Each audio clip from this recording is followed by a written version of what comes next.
এই পৃথিবীটা একদিন শেষ হয়ে যাবে। যে আকাশ আজ আমাদের মাথার ওপর নীল হয়ে আছে, সেদিন সে আকাশ ছিন্ন ভিন্ন হয়ে যাবে। মানুষ আজ যে বাড়ি বানায়, যে সম্পদ জমায়, যে স্বপ্ন নিয়ে বাঁচে, সব কিছু এক মুহূর্তে মূল্যহীন হয়ে যাবে। সেদিন থাকবে শুধু দুইটি ঠিকানা, একটি জান্নাত আর একটি জাহান্নাম। কুরআন বলছে, কেউ জানে না তাদের জন্য কি কি নয়ন জোড়ানো নেয়ামত লুকিয়ে রাখা হয়েছে। সূরা সাজদা 17। এই আয়াতের মধ্যেই লুকিয়ে আছে জান্নাতের রহস্য। জান্নাত এমন এক জায়গা যা কোনো চোখ কখনো দেখেনি, কোনো কান কখনো শোনেনি, কোনো মানুষের কল্পনাতেও আসেনি। জান্নাতে প্রবেশ করলে প্রথম যে জিনিসটা অনুভব হবে তা হলো চিরস্থায়ী শান্তি। কোনো ভয় নেই, কোনো দুঃখ নেই, কোনো ক্লান্তি নেই। কুরআন বলে তারা সেখানে কোনো কষ্ট অনুভব করবে না। সূরা ফাতির 35। জান্নাতের ভূমি হবে মুক্তার মতো সাদা, জাফরানের মতো সুগন্ধি। সেখানে প্রবাহিত হবে নদী, পানির নদী, দুধের নদী, মধুর নদী, স্বচ্ছ পানীয়ের নদী। এই নদীগুলোর পানি কখনো নোংরা হবে না, স্বাদ বদলাবে না, শেষ হবে না। জান্নাতের প্রাসাদ হবে সোনা ও রূপার ইট দিয়ে তৈরি, যার জানালা দিয়ে দেখা যাবে অন্য জান্নাতবাসীদের ঘর। সেখানে থাকবে এমন ফল যা তুমি চাইবার আগেই তোমার সামনে হাজির হবে। কুরআন বলছে তাদের জন্য সেখানে থাকবে যা তারা চায়। সূরা ফুসসিলা 31। জান্নাতবাসীদের পোশাক হবে রেশমের, সবুজ ও সোনালী রঙের। তাদের মুখে থাকবে ক্লান্তির চিহ্ন নয়, বরং নূরের ঝলক। সবচেয়ে সুন্দর বিষয় কি জানো? জান্নাতে কেউ কাউকে হিংসা করবে না, কারো প্রতি কারো মনে কষ্ট থাকবে না। সব হৃদয় হবে পরিষ্কার, স্বচ্ছ, আলোয় ভরা।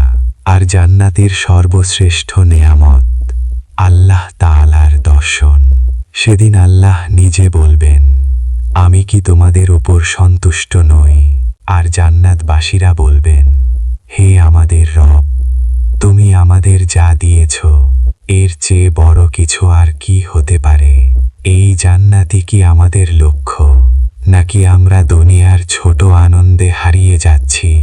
এই জান্নাত কোনো গল্প নয়, কোনো রূপকথা নয়। এই জান্নাতের প্রতিশ্রুতি দিয়েছেন স্বয়ং আল্লাহ তাআলা, যিনি মিথ্যা বলেন না, যার ওয়াদা কখনো ভঙ্গ হয় না। কোরআন আমাদের বলে, তোমরা জান্নাতের দিকে ছুটে চলো, যার প্রস্থ আসমান ও জমিনের সমান। সূরা আলে ইমরান 133। ভাবো একবার, যে জান্নাতের প্রস্থই আসমান জমিনের সমান, তার গভীরতা, সৌন্দর্য আর বিশালতা কেমন হবে? জান্নাতে ঢুকেই মানুষ বলবে, আহা, এ তো আমার সব দুঃখ ভুলিয়ে দিল। এই দুনিয়ায় যে কেঁদেছিল, যে অপমান সহ্য করেছিল, যে আল্লাহের জন্য ধৈর্য ধরেছিল, জান্নাতে পৌঁছে সে বলবে, সব কষ্ট সার্থক। কোরআন বলে, তাদের হৃদয় থেকে সব রাগ বিদ্বেষ বের করে দেওয়া হবে। সূরা আরাফ 43। সেখানে থাকবে না হিংসা, অভিমান, ভাঙা সম্পর্ক, অভিযোগ। সব হৃদয় হবে একই সুরে বাঁধা। জান্নাতে কাউকে বলা হবে না, এটা তোমার না, বরং বলা হবে, খাও, পান করো, উপভোগ করো, তোমরা যা করেছিলে তার প্রতিদান হিসেবে। সূরা তুর 19। জান্নাতে সময় থাকবে না, ক্লান্তি থাকবে না, একদিন শেষ হয়ে আরেক দিন শুরু হবে না। সেখানে আজই চিরকাল। দুনিয়ায় তুমি যেটা হারিয়েছ, সন্তান, মা, বাবা, প্রিয় মানুষ, যদি তারা ঈমানের সাথে জান্নাতে আসে, তবে আল্লাহ আবার তোমাদের একত্র করবেন। কোরআন বলছে, আমরা তাদের সন্তানদের তাদের সাথে মিলিয়ে দেব। সূরা তুর 21। কি দয়া আল্লাহের! জান্নাতের খাবার শুধু পেট ভরাবে না, তা আত্মাও তৃপ্ত করবে। কোনো অসুস্থতা নেই, কোনো হজমের কষ্ট নেই, কোনো সীমা নেই। সেখানে প্রতিটি ইচ্ছা হওয়ার আগেই পূরণ হবে। চাও আর পেয়ে যাও। কিন্তু জান্নাতের সব নেয়ামতের মাঝেও একটি নেয়ামত আছে, যেটা সব কিছুকে ছাড়িয়ে যায়।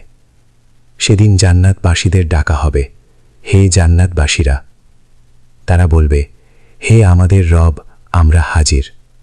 আল্লাহ বলবেন, আমি কি তোমাদেরকে জান্নাতে প্রবেশ করাইনি? আমি কি তোমাদেরকে আগুন থেকে রক্ষা করিনি? তারা বলবে, হ্যাঁ, হে আমাদের রব। তখন আল্লাহ বলবেন, আজ আমি তোমাদের উপর সন্তুষ্ট। এই কথা শোনার পর জান্নাতবাসীরা এমন খুশি হবে, যে খুশি তারা এর আগে কখনো অনুভব করেনি। এই হলো জান্নাত, যেখানে শেষ নেই, অভাব নেই, ভয় নেই। প্রশ্ন একটাই, আমরা কি এই জান্নাতের জন্য আজ একটু কষ্ট সহ্য করতে পারি না? একটু গুনাহ ছেড়ে দিতে পারি না? একটু নামাজে দাঁড়াতে পারি না? আমরা এতক্ষণ জান্নাতের সৌন্দর্য শুনলাম, নদী, প্রাসাদ, শান্তি, নূর। কিন্তু একটি প্রশ্ন রয়ে যায়, কেন আল্লাহ জান্নাতের বর্ণনা এত বিস্তারিতভাবে দিয়েছেন? কুরআন কোনো গল্পের বই নয়। প্রতিটি আয়াতের পেছনে আছে একটি উদ্দেশ্য। জান্নাতের বর্ণনা শুধু কল্পনা জাগানোর জন্য নয়, বরং মানুষকে পরিবর্তন করার জন্য। যখন আল্লাহ বলেন, কেউ জানে না তাদের জন্য কি কি নেয়ামত লুকানো আছে, তখন তিনি আমাদের দৃষ্টি দুনিয়ার সামান্য সুখ থেকে সরিয়ে আখিরাতের চিরস্থায়ী সুখের দিকে নিয়ে যান। দুনিয়ায় সুখ আছে, কিন্তু তা অসম্পূর্ণ। এখানে হাসি আছে, কিন্তু তার সাথে কান্নাও আছে। এখানে ভালোবাসা আছে, কিন্তু বিচ্ছেদও আছে। এখানে অর্জন আছে, কিন্তু হারানোর ভয়ও আছে। আর জান্নাত, সেখানে সুখ আছে, কিন্তু তার বিপরীতে কোনো দুঃখ নেই। এটাই পার্থক্য। জান্নাতের নদীগুলোর কথা কেন বলা হয়েছে? কারণ মরুভূমির আরবের কাছে নদী ছিল স্বপ্ন। আল্লাহ মানুষের ভাষায়, মানুষের অনুভূতিতে কথা বলেছেন। দুধ, মধু, ফল, এসব শুধু খাবার নয়, এসব প্রতীক, পূর্ণতার প্রতীক। জান্নাত মানে অপূর্ণতার সমাপ্তি। আর যখন বলা হয় তাদের হৃদয় থেকে বিদ্বেষ বের করে দেওয়া হবে, এটি সবচেয়ে গভীর প্রতিশ্রুতি। দুনিয়ার সবচেয়ে বড় কষ্ট দারিদ্র্য নয়, অসুস্থতা নয়, বরং হৃদয়ের কষ্ট, ভাগা সম্পর্ক, অপ্রকাশিত অভিযোগ, অপমানের স্মৃতি। জান্নাতে এগুলো থাকবে না। অর্থাৎ জান্নাত শুধু বাহ্যিক বিলাসিতা নয়, এটি অন্তরের মুক্তি আর আল্লাহর সন্তুষ্টি। এটাই চূড়ান্ত বিশ্লেষণ। দেখো, জান্নাতের সব নেয়ামত সীমাহীন হলেও সবচেয়ে বড় নেয়ামত হল রিদওয়ানুল্লাহ, আল্লাহর সন্তুষ্টি। কেন? কারণ মানুষ সৃষ্টি হয়েছে আল্লাহকে চিনার জন্য, তার ইবাদতের জন্য। যখন তিনি বলবেন, আমি তোমাদের ওপর সন্তুষ্ট, তখন সৃষ্টি তার স্রষ্টার সাথে সম্পূর্ণ মিলনে পৌঁছাবে। এটাই চূড়ান্ত শান্তি। এখন প্রশ্ন, আমরা কি জান্নাতকে শুধু একটি আবেগ হিসেবে রাখব, নাকি একটি পরিকল্পনা হিসেবে নেব? জান্নাত পেতে হলে ইচ্ছা যথেষ্ট নয়, দরকার ঈমান, আমল, সাবার, তাওবা। দরকার গোপন ইবাদত, যা শুধু আল্লাহ জানেন। দরকার হারাম থেকে নিজেকে ফিরিয়ে আনা, যদি তা কঠিন। জান্নাতের বর্ণনা শুনে যদি আমাদের নামাজ বদলায় না, যদি আমাদের চরিত্র বদলায় না, যদি আমাদের চোখের হেফাজত না হয়, তাহলে আমরা শুধু গল্প শুনেছি, বার্তা গ্রহণ করিনি। কুরআনিক জান্নাত কাহিনী আমাদের স্বপ্ন দেখানোর জন্য নয়, আমাদের জাগানোর জন্য। আজ আমরা কোথায় দাঁড়িয়ে আছি? আমাদের প্রতিদিনের জীবন জান্নাতের দিকে যাচ্ছে নাকি দূরে সরে যাচ্ছে? হয়তো জান্নাতের কোনো এক প্রাসাদ এখনো খালি আছে, হয়তো তা তোমার জন্য। কিন্তু সিদ্ধান্ত আজই নিতে হবে, কারণ দুনিয়া অস্থায়ী আর জান্নাত চিরস্থায়ী।